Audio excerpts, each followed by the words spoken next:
Tiền bạc, một trong những thứ quý giá nhất trong đời sống hiện đại. Nó chi phối mọi mặt của cuộc sống, từ nhu cầu cơ bản đến những tham vọng lớn lao. Nhưng có bao giờ chúng ta tự hỏi, giá trị thực sự của tiền bạc nằm ở đâu? Tiền bạc có phải là thứ để đo lường hạnh phúc hay chỉ đơn thuần là công cụ phục vụ cho cuộc sống? Trong thế giới của chúng ta, sự giàu có thường được gắn liền với quyền lực và thành công. Tuy nhiên, người xưa, những bậc hiền nhân đã sống qua hàng nghìn năm, lại có những suy tư rất khác biệt. Đối với họ, tiền bạc không chỉ là vật ngoài thân, mà còn là biểu tượng của đạo đức, cách ứng xử với đời và thước đo của giá trị con người. Trong video này, chúng ta sẽ cùng nhau khám phá những đạo lý sâu sắc về cách sử dụng tiền bạc mà cổ nhân đã để lại. Từ đó, người đời sẽ hiểu rõ hơn về giá trị thực sự của tiền bạc, không chỉ là những đồng tiền lạnh lùng, mà còn là chìa khóa để mở ra sự thanh thản, bình yên trong tâm hồn và một cuộc sống đầy ý nghĩa. Đạo lý về việc sử dụng tiền của cổ nhân giúp chúng ta nhận thức rõ giá trị thực sự của tiền bạc.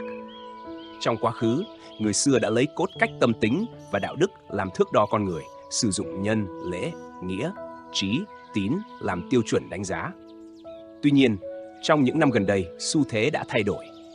Chúng ta thường có ảo tưởng về tiền tệ, tin rằng tiền tạo ra sức mạnh bản thân, uy tín, sự trọng vọng của xã hội và hạnh phúc cả thể xác lẫn tâm hồn, đồng thời mở ra cơ hội thăng tiến. Nhưng đi kèm với điều này là sự bất an trong tâm hồn, sự xa rời đạo đức và sự tha hóa của con người. Theo R.H. trong We Are the Economy, việc dính mắc và bám víu vào tiền bạc thường được mô tả là một trong những nguyên nhân gốc rễ của lòng tham. Tôi muốn cái này và từ chối cái kia trong hệ thống kinh tế. Tiền có thể rất hữu ích nếu chúng ta hiểu đúng và truyền tải năng lượng này một cách thiện lương. Nhưng thực tế không phải lúc nào cũng như vậy. Rõ ràng, tiền có nhiều loại, chẳng hạn như tiền bẩn đến từ các hành vi trái đạo đức như hối lộ, tiền lạnh khi không có mối liên hệ giữa người cho vay mục đích sử dụng, và tiền ấm từ những hành động từ bi, sẵn lòng giúp đỡ người khác. Tiền có thể có nhiều mùi hương và hình thức khác nhau, và hành vi tài chính của chúng ta cũng vậy. Theo Henry Ibsen, tiền là vỏ bọc của rất nhiều thứ, nhưng nó không phải là bản chất thực sự. Nó có thể cung cấp thức ăn, nhưng không cho sự ngon miệng, thuốc, nhưng không cho sức khỏe, người quen, nhưng không phải bạn bè, và lòng trung thành. Nó có thể mang lại vài ngày vui vẻ, nhưng không mang lại sự bình yên. Hơn 1000 năm trước, Tể tướng Trương Duyệt thời Đường Huyền Tông đã viết một bài văn về tiền khi ông 70 tuổi. Bài văn hơn 200 chữ này đã làm sáng tỏ đạo lý của tiền và cách sử dụng tiền, giúp chúng ta nhận ra rằng tiền bạc không chỉ có lợi ích mà còn có mặt trái và cần phải được sử dụng một cách khôn ngoan. Trương Duyệt đã so sánh tiền bạc với thuốc, nhấn mạnh rằng tiền bạc là món ăn trên mâm, là y phục trên thân, là nhà che mưa chắn gió và là những ngày tùy ý. Tuy nhiên, nó cũng dễ khiến người ta say mê và mê muội. Sử dụng tiền bạc một cách khôn ngoan và hợp lý là điều cần thiết để tránh những tác hại và nguy cơ. Trương Duyệt chỉ ra 7 đạo lý sử dụng tiền, và câu chuyện của Phạm Lãi là một ví dụ điển hình. Hơn 2000 năm trước, Phạm Lãi, sau khi giúp vua Câu Tiễn phục hồi quốc gia, đã từ bỏ mọi sự ban thưởng và ra đi tay trắng. Tại nước Tề, ông bắt đầu làm ăn buôn bán, tích lũy tài sản rồi phân tán đi. Ông tin rằng tài sản phải được lưu thông và phục vụ xã hội, giống như dòng chảy tuần hoàn không ngừng. Người đời sau tôn vinh Phạm Lãi như một thương thánh, nhưng ông đã sống theo cách coi tiền bạc là vật ngoại thân có thể tùy ý cho đi, bởi vì có sự từ bỏ mới có thể đạt được điều cần thiết. Thực tế này không chỉ xảy ra trong quá khứ mà còn áp dụng trong thời hiện đại, như trường hợp Im Sang-ok ở Triều Tiên thế kỷ 19, người không để lại di sản mà quyên tặng toàn bộ tài sản cho quốc gia.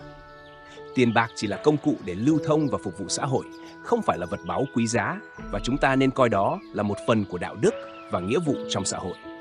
Chuyện kể rằng, Lý Giác, người ở Giang Dương, Quảng Lăng, đã sống nhiều đời trong thành phố và làm nghề buôn bán lương thực. Tính tình của Lý Giác rất trang nghiêm và cẩn thận, khác với những người xung quanh. Khi Lý Giác 15 tuổi, cha ông đã giao việc quản lý kinh doanh lương thực cho ông. Lý Giác đã áp dụng cách bán lương thực một cách công bằng. Ông đưa thăng và đấu cho người mua để họ tự cân đo mà không tính giá cao thấp. Mỗi đấu lương thực chỉ kiếm lời 2 xu, đủ để nuôi dưỡng cha mẹ. Nhiều năm sau, gia đình ông trở nên rất giàu có và cha ông cảm thấy rất kỳ lạ. ông hỏi Lý Giác về bí quyết thành công và Lý Giác kể lại mọi việc cho cha.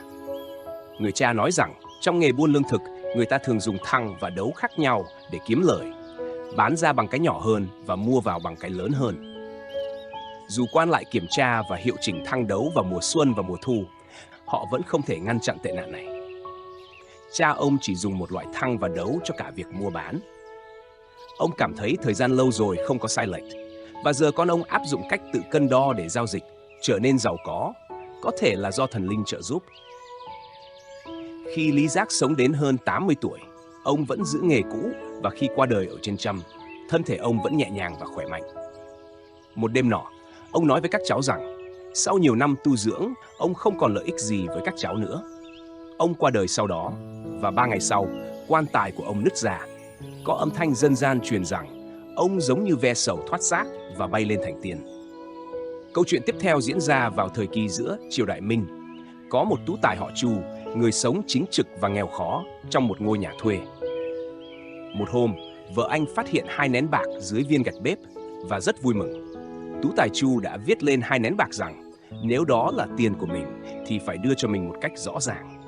Sau khi viết xong, anh bỏ 2 nén bạc vào tay áo và ra khỏi nhà. Khi đang đi trên thuyền, anh ném 2 nén bạc xuống nước và quay về nhà. Người lái đò thấy tú tài Chu ném bạc xuống sông, liền nảy sinh lòng tham và tìm một ngư phủ để vớt bạc lên. Ngư phủ đã lén giấu bạc và nói dối rằng không tìm được. Người lái đò không tin và kiện ngư phủ ra quan phủ. Quan thái thú dùng hình tra khảo và ngư phủ đã phải giao lại bạc. Thái thú thấy trên 2 nén bạc có chữ và đem vào kho phủ. Vào kỳ thi hương mùa thu, tú tài Chu đỗ cử nhân. Theo lệ cũ, thái thú mở tiệc khoản đãi và đặt 2 nén bạc trước mặt cử nhân Chu, đúng là 2 nén bạc mà anh đã vứt. Sau này, cử nhân Chu thi đỗ tiến sĩ, trở thành quân tử yêu mến tiền tài, nhưng chỉ dùng đạo để có được. Câu nói của tú tài Chu về việc minh bạch tiền bạc dù có vẻ cổ hủ, nhưng thực sự là sự lựa chọn tất nhiên của người quân tử. Cử nhân Chu thi đỗ là phúc báo từ thượng thiên và hành thiện. Thích thí xả không chỉ thay đổi vận mệnh mà còn đem lại phúc báo cho con cháu. Cuối thời nhà Thanh, Hồ Tuyết Nham, một doanh nhân, trong khi đang bàn chuyện làm ăn, bất ngờ có một thương nhân lo lắng yêu cầu gặp ông. Thương nhân này vì thua lỗ, đang cần vốn gấp và sẵn sàng cầm đồ toàn bộ gia sản với giá cực rẻ. Hồ Tuyết Nham hẹn ngày hôm sau sẽ xem xét. Sau khi tìm hiểu và xác nhận thông tin, ông quyết định điều động một lượng lớn tiền mặt để mua lại gia sản của thương nhân với giá thị trường. Ông nói rằng sẽ giữ số tài sản này tạm thời và thương nhân có thể mua lại bất cứ lúc nào, chỉ cần trả thêm chút lãi suất so với giá ban đầu. Thương nhân rất ngạc nhiên vì không hiểu sao Hồ Tuyết Nham lại mua gia sản của mình với giá thị trường. Trong khi người trong cửa hàng của Hồ Tuyết Nham cũng không hiểu vì sao ông không mua với giá thấp hơn. Mọi người thắc mắc về quyết định của Hồ Tuyết Nham và ông chậm rãi kể lại kinh nghiệm của mình. Khi còn trẻ, chủ của ông thường nhờ ông đi đòi nợ. Có một lần, khi trời mưa to, ông gặp một người lạ cũng đang dầm mình trong mưa. Vì Hồ Tuyết Nham có mang theo ô, ông đã dùng ô của mình để che cho người lạ. Từ đó, mỗi khi trời mưa, Hồ Tuyết Nham thường mang ô để giúp đỡ những người lạ. Theo thời gian, nhiều người trên con đường đã biết đến ông. Đôi khi, nếu ông quên mang ô, sẽ có nhiều người đến đưa ô cho ông. Nếu một người sẵn sàng cầm ô đưa cho người khác, thì người khác cũng sẽ sẵn sàng cầm ô đưa cho anh ta. Gia sản của vị thương nhân gặp nạn có thể đã được tích lũy qua nhiều đời. Nếu Hồ Tuyết Nham mua với giá rẻ, dĩ nhiên ông có lợi, nhưng có thể người kia sẽ không bao giờ phục hồi được gia sản đó nữa. Đây không chỉ là một đầu tư mà là cứu một gia đình. Giúp đỡ người khác trong lúc khó khăn, giống như việc giúp họ khi không có ô vào ngày mưa, là một hành động của lòng nhân ái và trí công. Hồ Tuyết Nham đã gây ấn tượng với các quan chức và người dân, và công việc kinh doanh của ông ngày càng phát đạt. Vài năm sau, vị thương nhân đã mua lại số tài sản và trở thành đối tác trung thành nhất của Hồ Tuyết Nham. Lời hứa ngàn vàng không bội ước. Trong sử ký, có ghi chép rằng vào những năm đầu thời Tây Hán, có một người tên là Quý Bố nổi tiếng vì tính ngay thẳng và trung thực. Ông luôn giữ lời hứa và sẵn sàng giúp đỡ người khác dù gặp khó khăn. Từ đó có câu ngạn ngữ, một lời của Quý Bố trị giá 1000 vàng. Đây chính là nguồn gốc của câu thành ngữ, nhất nặng thiên kim, một lời hứa trị giá 1000 vàng. Về sau, Quý Bố đi theo hạng vũ và bị Lưu Bang giáng cáo. Dù vậy, nhiều người đã đứng ra bảo vệ và giúp ông vượt qua hiểm nguy. Cuối cùng, quý bố được nhà Hán trọng dụng. Người không có uy tín sẽ không thể thành công trong sự nghiệp. Người xưa xem trọng sự trung thực và đáng tin cậy, luôn nhất quán trong lời nói và hành động, không lừa dối bản thân và người khác. Trong cuốn sách Hoài Nam Tử Nhân Gian Huấn có ghi lại một câu chuyện về Tần Mục Công. Khi tướng quân Mạnh Minh đánh úp nước Trịnh, ông gặp một thương nhân nước Trịnh tên là Huyền Cao. Huyền Cao nghĩ rằng quân Tần có thể hành quân xa để đánh úp nước Trịnh và giả vờ được lệnh của nước Trịnh, đã cho quân Tần 12 con bò để khao quân. Mạnh Minh và các nguyên soái quân Tần nghĩ rằng nước Trịnh đã có chuẩn bị, nên dẫn quân quay về nước. Trịnh Mục Công thấy Huyền Cao lập đại công nên trọng thưởng ông, nhưng Huyền Cao từ chối. Ông cho rằng nếu được thưởng vì lừa dối quân Tần sẽ làm hủy hoại uy tín quốc gia. Ông nhấn mạnh rằng đạo đức của đất nước sẽ bị ảnh hưởng xấu nếu điều hành mà không có tín nhiệm. Huyền Cao đã nói rõ quan điểm của mình và không quay trở lại khu vực Đông Nghi. Ông không để tiền bạc làm tổn hại đến đạo đức của bản thân và quốc gia. Đặc biệt, khi vận dụng tốt 7 đạo lý về tiền bạc, nó sẽ trở thành liều thuốc bổ, giúp con người sống lâu, như lời Trương Duyệt đã viết. 10. Điều có tiền cũng không mua được. Trong cuộc sống, hầu hết mọi người đều theo đuổi cuộc sống sung túc với tiền bạc dư giả. Tuy nhiên, có những thứ mà dù có nhiều tiền cũng không thể mua được. Tiền có thể mua nhà để ở, nhưng không thể mua được một mái ấm thực sự. Tiền có thể mua một chiếc giường, nhưng không thể mua được giấc ngủ thoải mái. Tiền có thể mua một chiếc đồng hồ, nhưng không thể mua được thời gian. Tiền có thể mua sách, nhưng không thể mua được trí thức. Tiền có thể mua máu huyết, nhưng không thể mua được sức khỏe. Có 10 điều quan trọng hơn mà tiền không thể mua được. Chúng ta cần trân quý những điều này. Nếu chúng ta có một nội tâm lương thiện và thuần khiết, một số người có thể nghĩ rằng người lương thiện thường ngốc nghếch hoặc khờ khạo. Điều này là vì người lương thiện không tranh giành hơn thua, không thể hiện mình để chiếm lợi, nên họ có thể bị nhìn nhận như vậy. Thực ra, người lương thiện không có ý tưởng thấp hèn, không so đo tính toán, không tự cao tự đại. Họ có một nội tâm cao thượng, đó là bản tính trân quý trong xã hội hiện nay. Trong một xã hội đạo đức xuống cấp, một nội tâm lương thiện thuần khiết thật sự là một điều xa xỉ. Như cổ ngữ nói, người đang làm, trời đang nhìn, tức là đạo trời không thiên vị ai mà thường ở bên người thiện lương. Người thiện lương có thể bị thiệt thòi ở hiện tại, nhưng chắc chắn họ sẽ nhận được phần thưởng và sự bảo hộ từ trời cao. Gặp được người hiểu mình là một điều hiếm hoi. Một nhà văn từng nói rằng trong cuộc đời, việc gặp người yêu quý mình không phải là quá khó, nhưng gặp người hiểu mình thì rất hiếm. Cổ ngữ có câu, ngàn vàng dễ được, tri kỷ khó tìm. Đứng trước người hiểu mình, chúng ta có thể chân thành nhất mà không cần phải che đậy. Dù chúng ta làm gì, đối phương cũng sẽ hiểu và bao dung. Vì vậy, có được một người thực sự hiểu mình là điều vô cùng may mắn. Ngược lại, khi ở bên những người không hiểu mình, chúng ta sẽ cảm thấy rất mệt mỏi và phiền toái. Chính vì vậy, có câu gần trong gang tấc mà lại xa nơi chân trời, vì không hiểu nhau nên không thể lý giải được nhau, huống chi là bao dung. Người không hiểu chúng ta vẫn có thể yêu thương, nhưng rất khó để đi vào nội tâm của chúng ta. Chỉ có người tri âm tri kỷ mới cảm nhận được điều đó. Vì vậy, chúng ta cần phải trân trọng những người hiểu mình trong cuộc đời. Cuộc đời ngắn ngủi chỉ có vài chục năm. Nếu trong khoảng thời gian đó, chúng ta có được những điều tốt đẹp thì thật là may mắn. Do đó, chúng ta cần trân quý những điều này và đừng để đến lúc mất đi mới cảm thấy tiếc nuối. Nội tâm yên bình. Doanh nhân nổi tiếng người Mỹ Richard DeVos từng nói rằng tiền tài không thể mua được sự yên bình trong nội tâm. Tiền không thể chữa trị các mối quan hệ đã bị xé rách hay làm cho cuộc sống vốn không ý nghĩa trở nên có ý nghĩa. Nếu chúng ta có thể ngồi xuống và nhìn lại, chúng ta sẽ nhận ra rằng những gì mình cần không nhiều như những thứ mình vẫn đeo đuổi.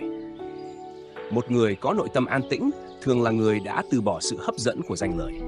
Linh hồn thăng hoa khi bỏ được vinh hoa, ân sủng, quyền thế và sống đạm bạc.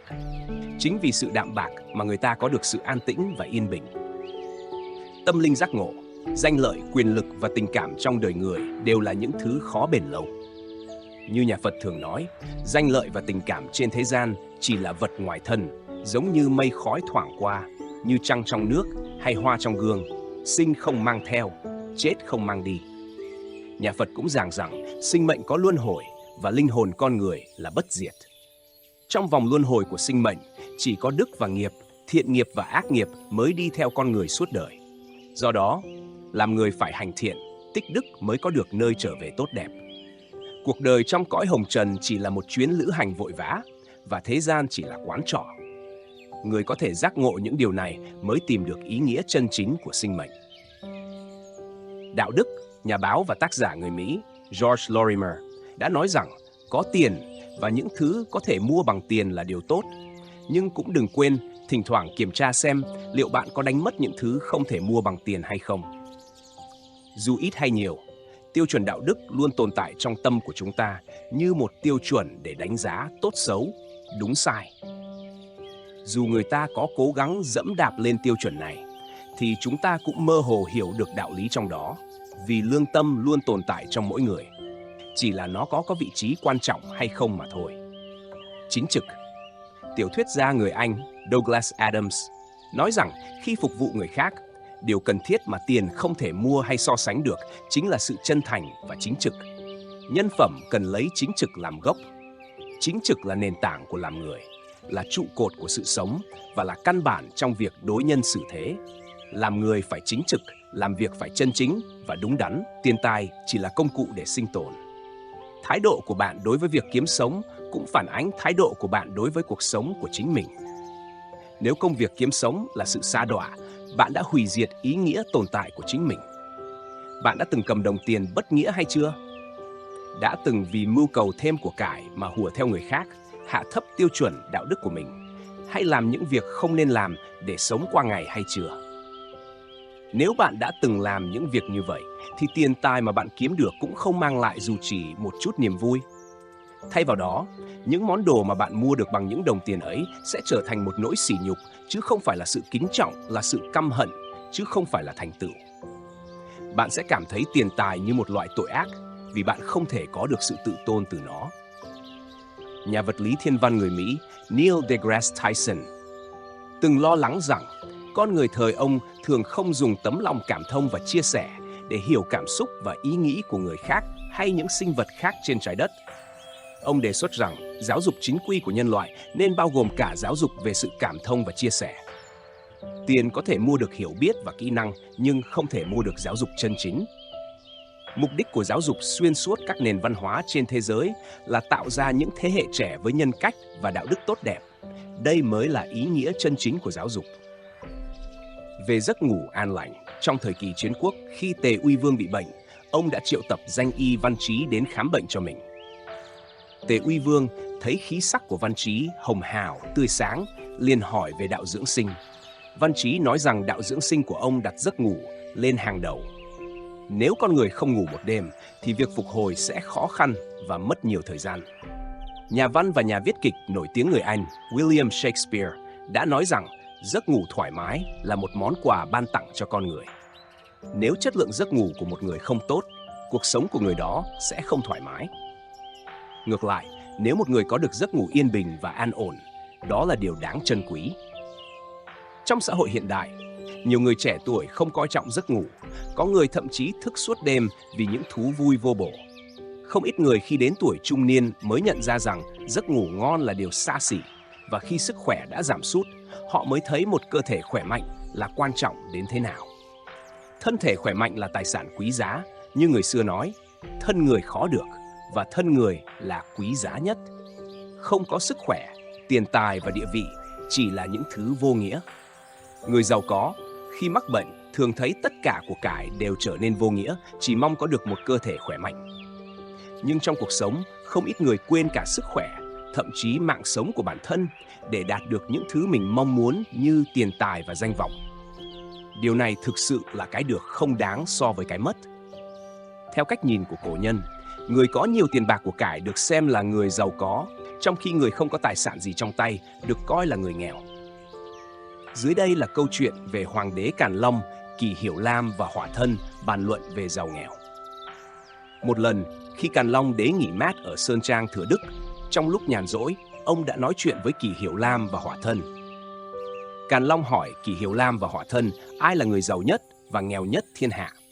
Hỏa Thân là đại thần luôn nịnh nọt, nhanh chóng trả lời rằng thiên hạ là của ngài, nên bệ hạ là người giàu có nhất, còn người nghèo nhất là tên ăn mày, không có một viên ngói, không có mảnh đất cắm rủi. Lời nói này có vẻ đúng, nhưng Càn Long không bình luận gì và quay sang hỏi Kỷ Hiểu Lam. Kỷ Hiểu Lam trả lời rằng người giàu nhất thiên hạ là người cần kiệm, còn người nghèo nhất là người tham lam. Chỉ cần cần kiệm, dù nhà có 4 bức tường không, vẫn có thể dần dần giàu có. Còn nếu tham lam và thèm thuồng, dù có gia tài bạc triệu, cũng sẽ tiêu xài sạch. Nghe xong lời của Kỷ Hiểu Lam, Càn Long gật đầu đồng ý. Một lần khác, Kỷ Hiểu Lam theo Càn Long đi nghỉ mát ở một sơn trang ngoại thành. Họ vô tình gặp một ngôi làng nhỏ, chỉ có khoảng 20-30 hộ gia đình sinh sống. Những ngôi nhà ở đây đều thấp bé, tường vách bong tróc, thể hiện cuộc sống khốn khó của người dân trong làng. Trong làng có một nơi kiến trúc giống miếu mà không phải miếu, giống chùa mà không phải chùa em. Bên trong có một ban thờ với tượng thần tài và một pho tượng dược vương. Việc thờ phụng này không giống như bình thường. Càn Long sau khi quan sát cảm thấy thú vị, liền chỉ vào ban thờ và yêu cầu Kỷ Hiểu Lam viết một đôi câu đối. Kỷ Hiểu Lam đứng trước ban thờ, nói rằng hữu tiền nan mãi, mệnh vô dược, nghĩa là có tiền khó mua mệnh, không thuốc nào chữa được nghèo. Câu đối này thể hiện triết lý nhân sinh sâu sắc của Kỷ Hiểu Lam. Kẻ giàu có không phải lúc nào cũng hạnh phúc, và người nghèo muốn nhanh chóng thoát khỏi cảnh nghèo cũng phải biết rằng chỉ có hành động trái đạo đức mới dẫn đến kết quả đó. Khi gian trá bị phanh phui, hậu quả chính là có tiền mà khó mua được số mệnh. Kỳ thực, Kỷ Hiểu Lam muốn nói rằng làm người cần tu dưỡng đức hạnh. Khi có đức hạnh rồi, phúc sẽ tự nhiên đến với bạn. Sự giàu có không phải là điều nên theo đuổi một cách cưỡng ép.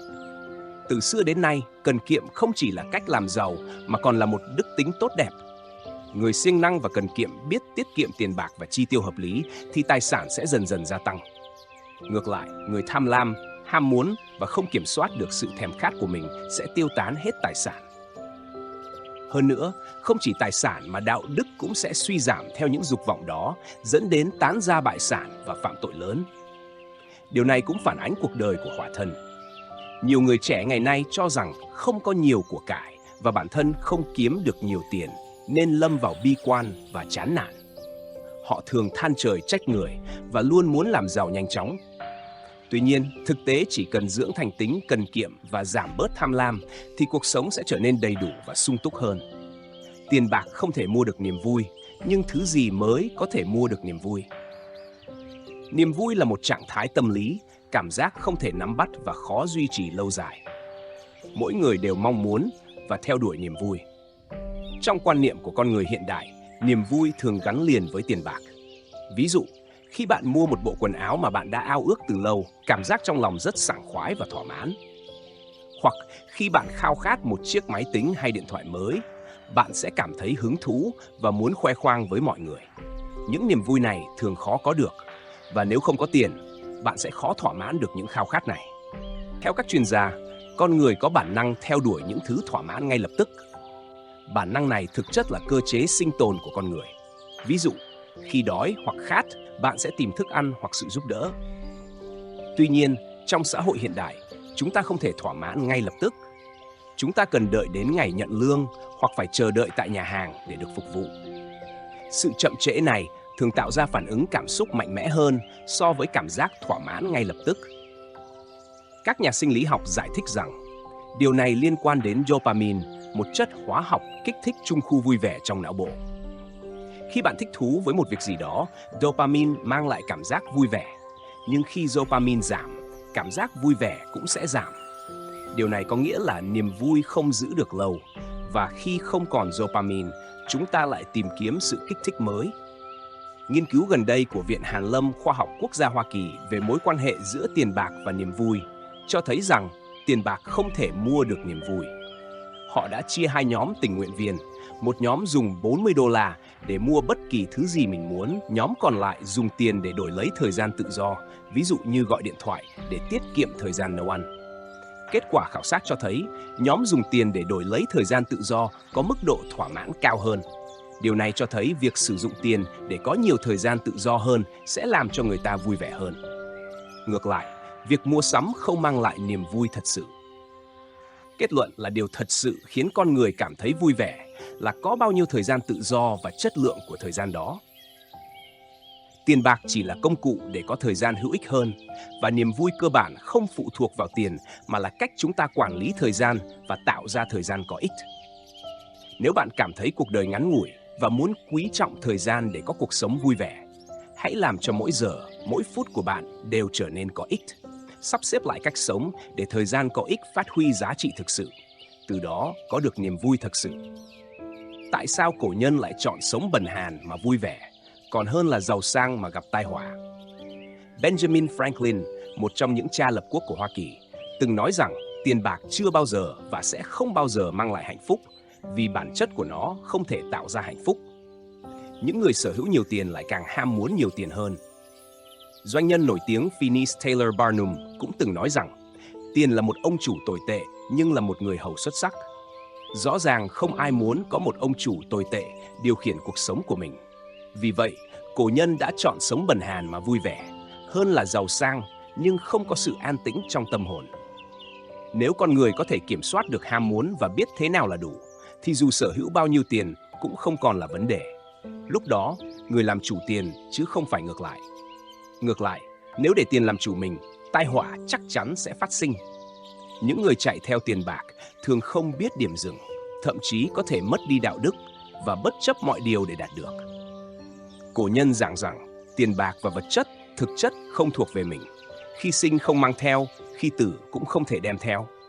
Vậy tại sao con người phải tranh đấu, dùng thủ đoạn hoặc bất chấp đạo lý để có được chúng?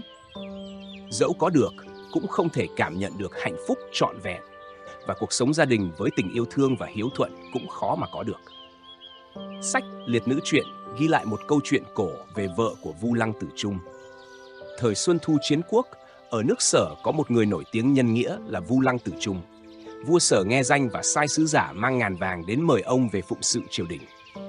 Khi đón sứ giả và nghe chiếu chỉ, Vu Lăng Tử Trung không hề mừng rỡ mà nói với sứ giả rằng ông cần bàn bạc với vợ. Sau khi vào nhà, ông nói với vợ rằng vua Sở muốn phong ông làm tể tướng và đã gửi ngàn vàng. Nếu làm tể tướng, ông sẽ có nhiều ngựa xe, tùy tùng và của ngon vật lạ. Vợ Vu Lăng Tử Trung, một người hiền hậu và đức hạnh, đã trả lời rằng dù chỉ sống với bện giày cỏ và ăn uống đơn giản, hai vợ chồng vẫn cảm thấy vui vẻ. Ngựa xe, tùy tùng và của ngon vật lạ dù có nhiều vẫn chỉ làm tăng thêm sự lo lắng trong thời loạn. Cuối cùng, Vu Lăng Tử Trung nghe theo lời vợ, từ chối lời mời của sứ giả và sau đó sống một cuộc đời giản dị và vui vẻ cùng vợ. Xuyên suốt lịch sử, nhiều người hiền tài đã chọn cuộc sống thanh bần và lạc quan, dù có nhiều của cải trước mắt hay có vua quan cầu kiến. Họ hài lòng với niềm vui bình dị, tự mình làm lương thực để ăn, đọc sách, đánh đàn và sống gần gũi với thiên nhiên. Niềm vui của họ tưởng chừng đơn giản, nhưng trong xã hội hiện đại, sự truy cầu vật chất khiến tâm hồn khó an tĩnh. Khi tâm bất an, ăn không cảm thấy ngon, ngủ không yên, dần dần sinh ra nhiều bệnh tật. Sống như vậy thực sự là rất vất vả và mệt nhọc. Cuộc đời con người thường ngắn ngủi, có người chỉ sống được vài chục năm. Nếu dành thời gian đó để theo đuổi và tranh giành vật chất, cái được không bằng cái mất. Cổ nhân dạy rằng nếu vì danh lợi mà mất đi lý trí, gây tổn hại cho người khác, đó là thất đức và phúc đức sẽ tiêu hao dẫn đến tai họa. Phật giáo còn dạy rằng làm việc ác sẽ tạo ra ác nghiệp, phải hoàn trả trong ác báo, và không chỉ bản thân mà cả con cháu cũng phải chịu. Điều này giống như việc tặng hoa cho người thì còn lưu lại dư hương, nhưng tặng gai thì tay mình chảy máu. Tài phú và số mệnh không tương xứng, chắc chắn sẽ có tai họa. Ngày nay, nhiều người cho rằng càng có nhiều tiền càng tốt, nhưng theo quan niệm cổ nhân, tiền tài càng nhiều chưa hẳn đã tốt, mà thậm chí có thể mang đến tai họa. Đúng như câu nói, quần áo rộng hơn vóc dáng thì không được coi là quần áo tốt, giày dép rộng hơn chân thì không được coi là giày dép vừa. Một người cô đơn trong một tòa lâu đài rộng lớn cũng không thể coi là hạnh phúc. Dù lý thuyết này dễ hiểu, nhưng không phải ai cũng đồng ý. Có người nghĩ rằng tiền tài là do sự phấn đấu và dùng thủ đoạn mà có được, càng nhiều càng tốt. Tuy nhiên, hãy nghĩ về điều này. Một mẫu ruộng tốt có thể qua tay tới 800 người chủ, nhưng thực sự ai là chủ và ai là khách? Những người chủ đó cũng chỉ là những kẻ qua đường, nay đến, mai đi. Sinh mệnh con người không trường tồn, nói chi đến tài sản vàng bạc, chúng cũng chỉ là tạm bợ. Vậy tại sao phải theo đuổi nó quá mức? Cuộc sống vốn dĩ không công bằng và dường như được sắp đặt để mỗi người phải tranh giành nhau. Có nhiều yếu tố không công bằng như quyền lực, sự giàu sang hay nghèo khổ, trí tuệ hay sự ngu dốt, vẻ đẹp hay sự xấu xí, cơ hội hay vận hạn. Sự khác biệt ngay từ khi sinh ra, như yếu khỏe hay tàn tật, đã là một minh chứng cho sự bất công đó. Việc yêu cầu mọi người đều bình đẳng là điều không thể. Nhưng thực tế, mọi sự và vạn vật trên thế gian đều vận hành theo những quy luật riêng mà con người không thể kiểm soát. Quy luật của nguyên tử, phân tử, quy luật của trời đất và vũ trụ đều không chịu sự khống chế của con người. Con người cũng phải chịu quy luật sinh, lão, bệnh, tử mà không thể tránh né. Hơn nữa, còn có những quy luật cao hơn ảnh hưởng đến sinh mệnh con người, như luật nhân quả, thiện ác hữu báo. Những quy luật này không thể được chứng minh bằng khoa học hiện tại, nhưng từ góc độ này có thể thấy rằng sinh mệnh là bình đẳng và đều chịu sự chi phối của những quy luật, pháp và đạo. Về tiền tài cũng có quy luật sâu xa của nó. Có người suốt đời không thể giàu có người từ giàu trở nên nghèo và có người nghèo trước rồi trở nên giàu có. Những người sống cả đời giàu có là hiếm. Nếu không có mệnh giàu, việc miễn cưỡng theo đuổi cũng không được và có thể gặp tai họa bất ngờ. Đạo trời chỉ cho phép những gì có đạo mà lấy được, không cho phép đoạt lấy. Do đó, có câu quân tử ái tài, thủ chi hữu đạo. Người quân tử dù quý trọng tiền tài, nhưng luôn chú trọng đến việc hành xử theo đạo trời để lấy tiền tài một cách hợp lý. Họ không tiêu xài hoang phí và chỉ cảm thấy an tâm với của cải do chính mình làm ra, còn của cải không phải do lao động thì dù có nhận cũng cảm thấy bất an. Sách Liệt Nữ Truyện của Tư Mã Thiên ghi lại rằng những người giàu có thích cứu tế người nghèo khó và làm những việc có đạo đức là tích đức và có phúc phận. Trong Chu Dịch có viết rằng tích thiện sẽ có dư khánh, còn tích ác sẽ có dư ương. Thiên đạo không phân biệt hay thiên vị ai, nhưng người lương thiện thường được thuận lợi vì họ phù hợp với đạo trời. Ngược lại, những người chỉ chăm tích tiền tài mà bất chấp đạo lý thì sẽ gặp phải ác báo. Giữa sinh mệnh con người và tiền tài có mối liên hệ sâu sắc. Người có đức hạnh thì tài vật sẽ tương xứng với đức độ, còn nếu tài vật nhiều mà đức hạnh không tương xứng thì sẽ gặp phải hậu họa. Câu nói tài đài đa thân tự nhược chỉ ra rằng nếu cả đời có nhiều tiền tài mà thân thể yếu nhược thì sẽ gặp phải nhiều khó khăn. Tiền tài nhiều mà thân yếu thì dễ bị hao tổn sức lực và tinh thần, có thể dẫn đến việc đổi thọ mệnh lấy tài sản, đổi sức khỏe lấy tài sản. Trong cuốn Chiêu Dã Thiêm Tái có ghi chép câu chuyện về Vương Hiển thời Đường. Khi còn trẻ, Hoàng đế Đường Thái Tông có một người bạn thân tên là Vương Hiển. Họ thường chơi đùa cùng nhau, rất hòa thuận. Hoàng đế thường đùa rằng Vương Hiển không bao giờ làm quan được. Sau khi lên ngôi, Đường Thái Tông ban chức quan cho 3 người con của Vương Hiển. Vương Hiển nóng lòng muốn được làm quan nên đến xin Hoàng đế ban cho một chức quan nhỏ. Hoàng đế do dự vì thấy Vương Hiển không có quý tướng, nhưng vì tình bạn và sự khẩn thiết của Vương Hiển nên ban cho ông một chức quan nhỏ. Thật không ngờ, ngay đêm hôm đó, Vương Hiển chết bất ngờ. Cuối cùng, Vương Hiển không thể hưởng thụ chức quan mà mình cầu mong, mà phải đối diện với cái chết. Điều này cho thấy rằng tài mệnh không tương xứng, không phải là phúc, mà thực sự là tai họa. Luận ngữ nói rằng, mọi người đều yêu thích sự giàu có và danh vọng, nhưng không nên đạt được chúng bằng cách bất chính. Sự nghèo khó và thấp hèn là điều mà không ai mong muốn, và nếu không thể thoát khỏi nó bằng cách chính đạo, thì không nên cố gắng. Trong sách đại học có viết rằng, đức hạnh là gốc rễ, còn tài sản chỉ là ngọn. Nếu gốc rễ bị đảo lộn, con người sẽ tranh đoạt lẫn nhau. Chu Hy nói rằng, người nhân đức dùng tiền tài để giúp đỡ dân chúng và tăng thêm phúc đức. Còn kẻ bất nhân thì chấp nhận nguy hiểm để truy cầu lợi ích cho riêng mình. Những người bất chấp tất cả để cầu tài thường sẽ mất đi đạo đức. Người quân tử coi trọng của cải nhưng không nhận một cách tùy tiện. Khổng Tử nói rằng người quân tử yêu quý của cải nhưng không nhận của cải mà không biết nguồn gốc và mục đích của nó. Của cải và địa vị là những thứ mà mọi người đều mong muốn, nhưng nếu không phù hợp với đạo nghĩa, người quân tử sẽ không nhận. Ngược lại, sự bần cùng và thấp hèn là điều mà mọi người ghét bỏ, nhưng nếu không thể thoát khỏi chúng bằng cách có đạo, người quân tử cũng sẽ không chấp nhận. Người quân tử luôn giữ vững đạo nghĩa, ngay cả trong hoàn cảnh khó khăn và thiếu thốn. và không bao giờ nhận của cải từ nguồn gốc không rõ ràng. Từ xưa đến nay, dù trong bất kỳ hoàn cảnh xã hội hay trình độ học vấn nào, luôn có những tấm gương giữ vững nguyên tắc không nhận của cải phi nghĩa. Những người này chỉ cầu nội tâm thanh thản và bình yên, không tham tài vật của người khác. Ví dụ, Lý Ức thời Đường, một quan chức nổi tiếng, dù không ai biết, vẫn giữ vững đạo đức khi nhận được của cải. Một lần, khi một thương nhân người Hồ muốn giao lại tài sản và con gái của mình cho Lý Ức trước khi qua đời, Lý Ức đã giao hết tài sản cho quan phủ và tổ chức gả chồng cho 2 cô con gái và từ chối nhận viên ngọc quý mà người thương nhân để lại. Khi người thân của thương nhân đến kiểm tra tài sản, họ phát hiện viên ngọc bị thiếu. Nhưng Lý Ức giải thích rằng ông đã làm theo di nguyện của người quá cố và kết quả là mọi người đều kính trọng sự thanh cao của ông. Một câu chuyện khác là Công Tôn Nghi, tể tướng thời chiến quốc của Lỗ. Ông rất thích ăn cá nhưng luôn từ chối nhận cá từ người khác. Một học trò của ông hỏi lý do, Công Tôn Nghi giải thích rằng nhận cá từ người khác sẽ phải nhượng bộ và có thể dẫn đến việc bị tước quyền. Ông tự mua cá để ăn, giữ vững đạo nghĩa mà không bị ràng buộc bởi món quà. Tương tự, trong tả truyện có ghi lại rằng vào năm Tống Tương Công 15, một người tìm được một viên ngọc trắng quý giá và muốn tặng cho đại phu Từ Hãn. Từ Hãn từ chối nhận, lý do là viên ngọc là báu vật của người tặng, không phải của ông.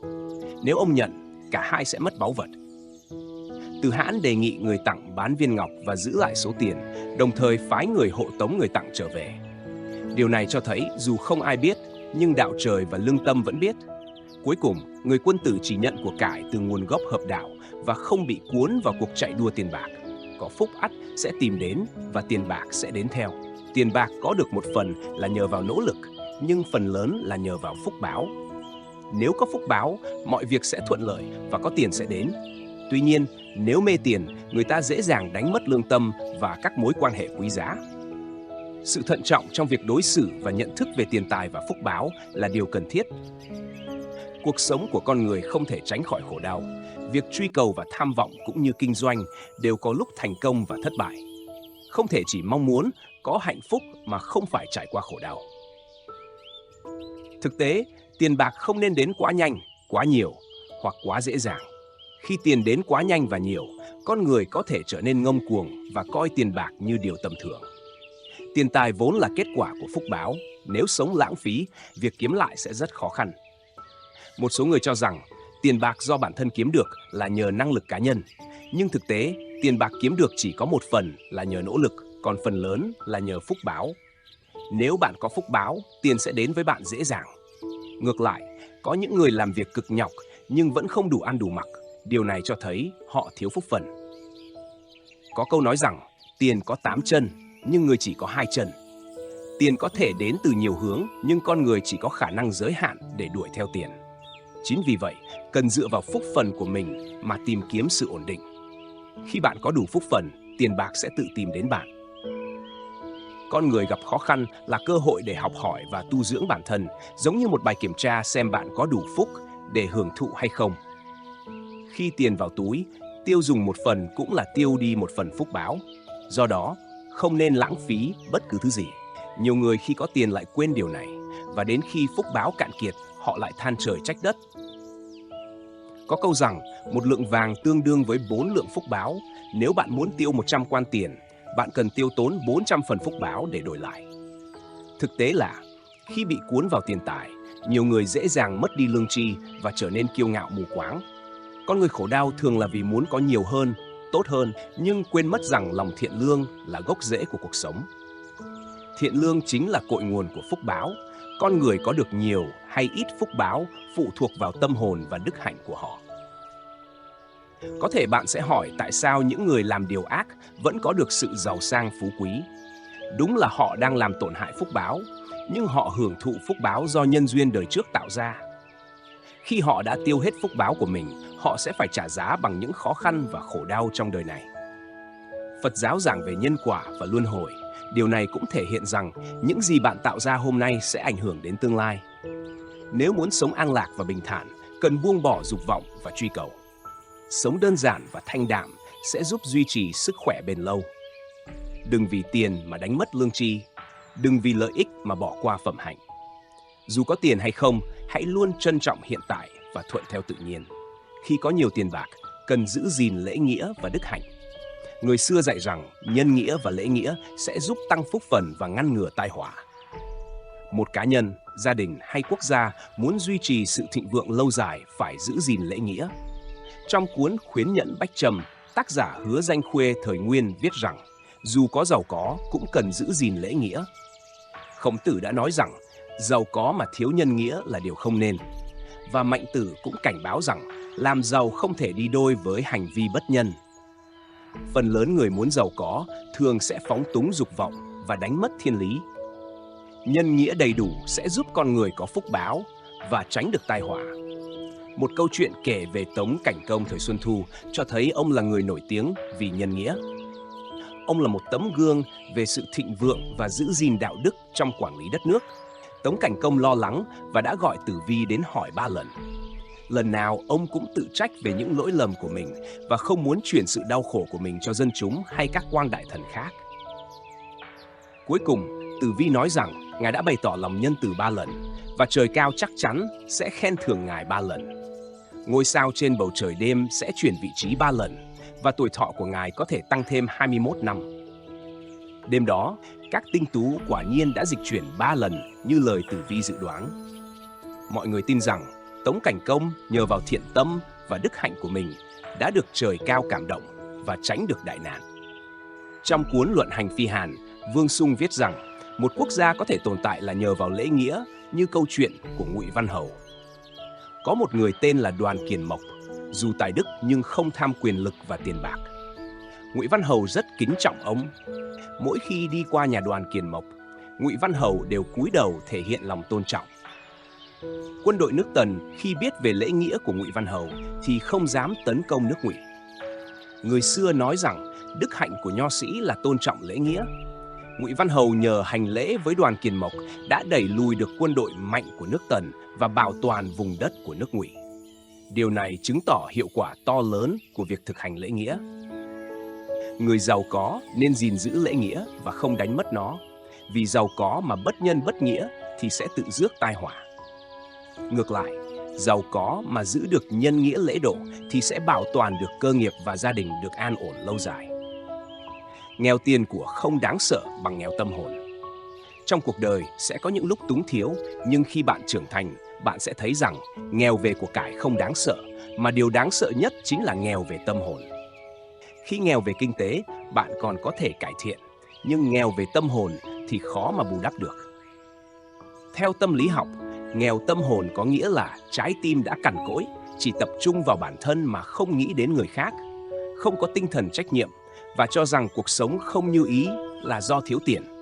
Vì vậy, không chịu nỗ lực thay đổi. Những người này thường sống một cuộc đời bi quan, luôn than thở về số phận. Nếu bạn không phải là một người như vậy thì thật may mắn. Nếu bạn có một người bạn như thế, tốt nhất nên tránh xa càng sớm càng tốt, vì những người có tâm hồn nghèo nàn có thể dẫn dắt bạn đến bờ vực của sự hủy hoại. Một khi trái tim đã cằn cỗi thì không có cách chữa trị. Người xưa có câu, người nghèo 3 phần đói, tâm nghèo 7 phần khổ. Không có tiền không đáng sợ, cái đáng sợ là một tâm hồn nghèo nàn. Những người nghèo tâm hồn không bao giờ hiểu được tầm quan trọng của việc sống thực tế. Họ sống với tâm lý muốn nhanh chóng đạt được thành công và kiếm thật nhiều tiền, nhưng thực tế lại không chịu nỗ lực làm việc chăm chỉ. Khi ở bên những người nghèo tâm hồn, bạn chỉ bị tiêu hao lòng tốt và sự kiên nhẫn dần kéo bạn xuống vực sâu không đáy. Cuối cùng, bạn sẽ không thể thoát ra. Những người này luôn phàn nàn và đầy oán hận vì họ tự coi mình là trung tâm, không bao giờ nghĩ đến người khác. Họ cực kỳ ích kỷ, khi gây rắc rối cho người khác thì không cảm thấy xấu hổ, và khi làm tổn thương người khác thì coi đó là chuyện đương nhiên. Khi kết thân với những người như vậy, bạn cần cẩn thận xem xét những điểm nhạy cảm của họ. Nếu không cẩn thận đụng chạm đến lòng tự trọng của họ, họ có thể yêu cầu bạn phải thỏa hiệp và nhượng bộ trong mối quan hệ.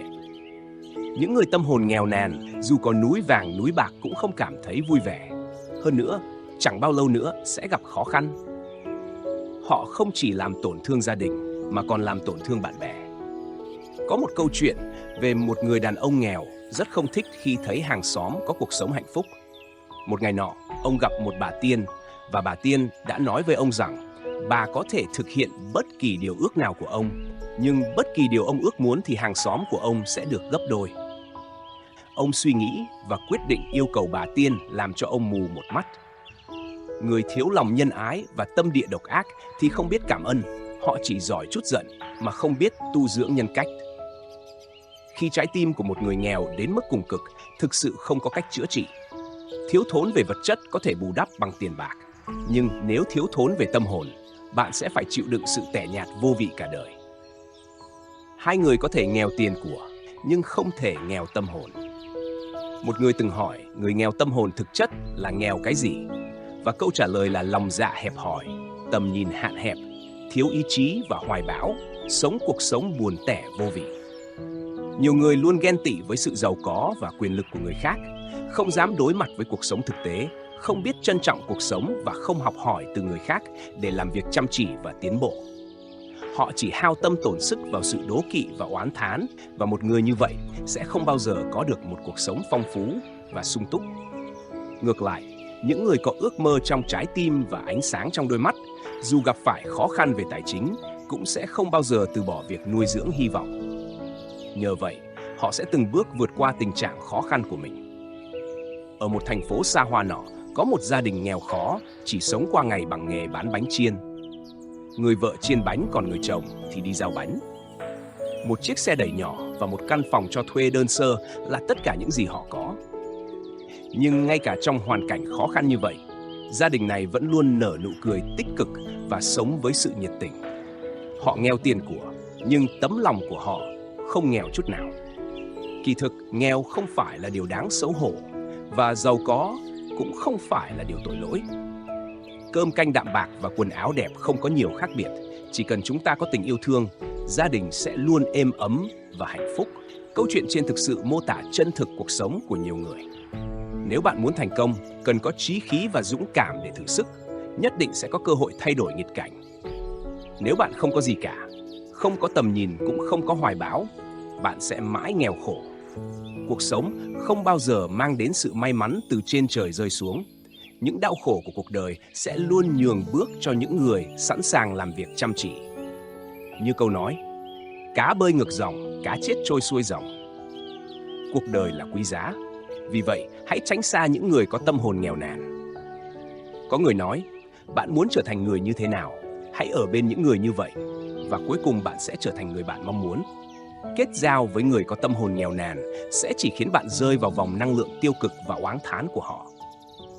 Một người như vậy hoặc sẽ truyền cho bạn những năng lượng tiêu cực, khiến bạn dần mất hết tinh thần cố gắng và trở thành một người giống như họ.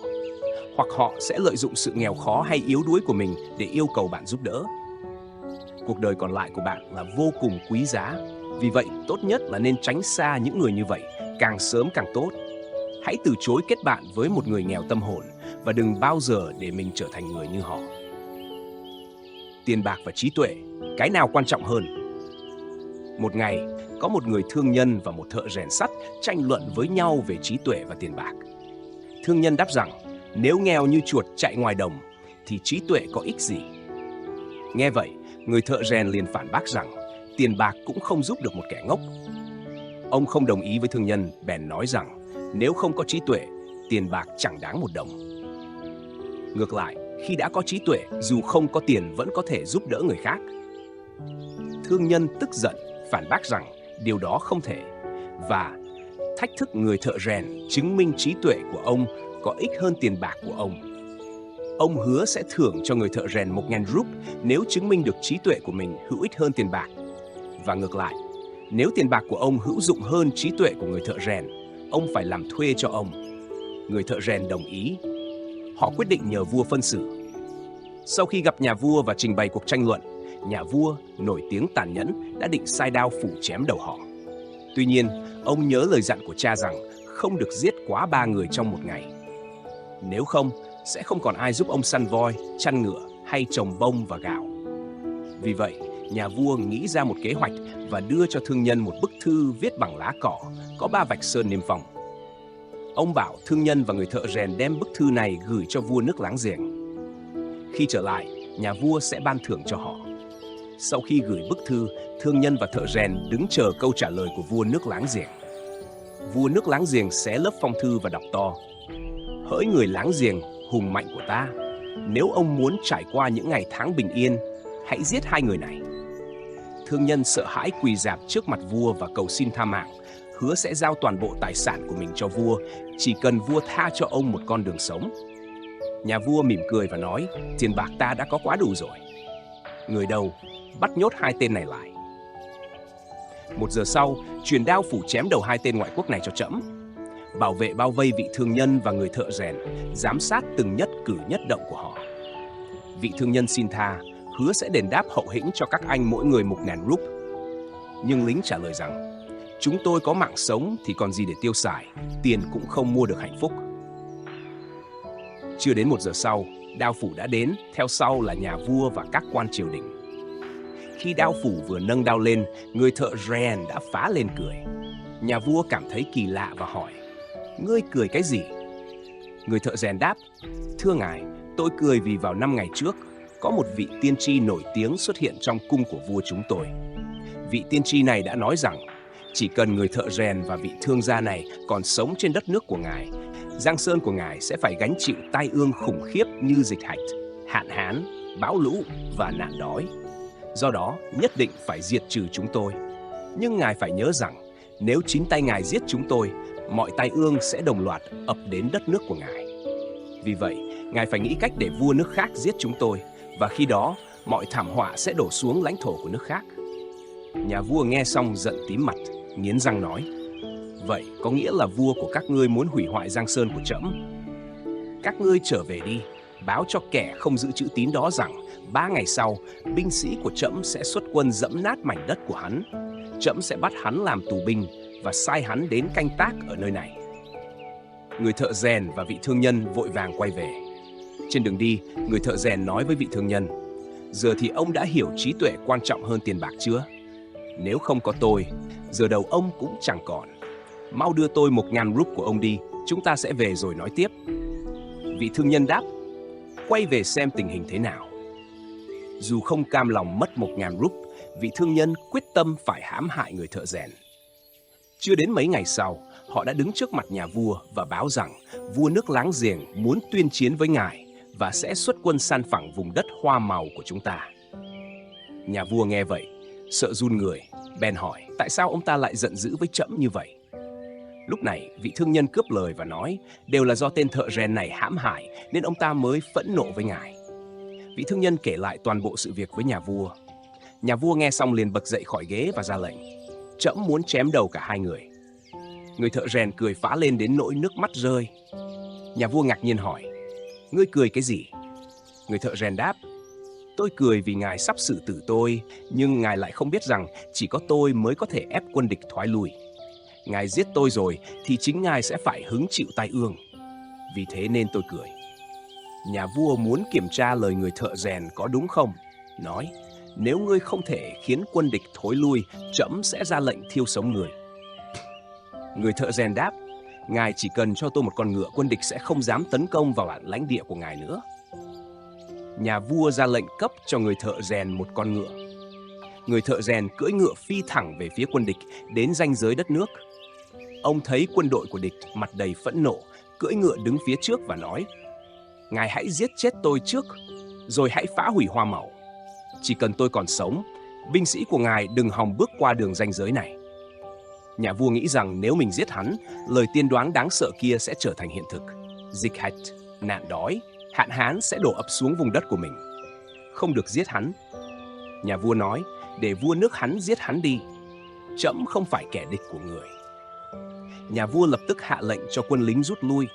Người thợ rèn quay về gặp nhà vua và nói: Tôi đã thực hiện lời hứa của mình. Hiện giờ chẳng có ai có thể uy hiếp đất nước của chúng ta nữa. Nhà vua vô cùng hài lòng và hạ lệnh ban thưởng 1.000 rúp cho người thợ rèn. Người thợ rèn cất tiền vào túi và quay sang nói với vị thương nhân: Giờ thì ông hãy trả tôi số tiền ông đã thua. Vị thương nhân lúc này không thể không bỏ ra 1.000 rúp. Người thợ rèn vác túi tiền đi và không quên nhắc nhở: Ông phải nhớ rằng tiền không giúp được kẻ ngốc. Người thông minh không có tiền vẫn có thể loại bỏ được tai ương.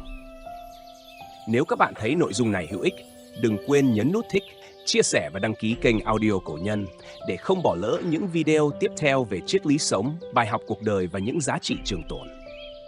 Hãy cùng nhau lan tỏa những giá trị tốt đẹp, giúp cuộc sống này trở nên ý nghĩa và tràn đầy hạnh phúc. Xin chào và hẹn gặp lại các bạn trong những video sau.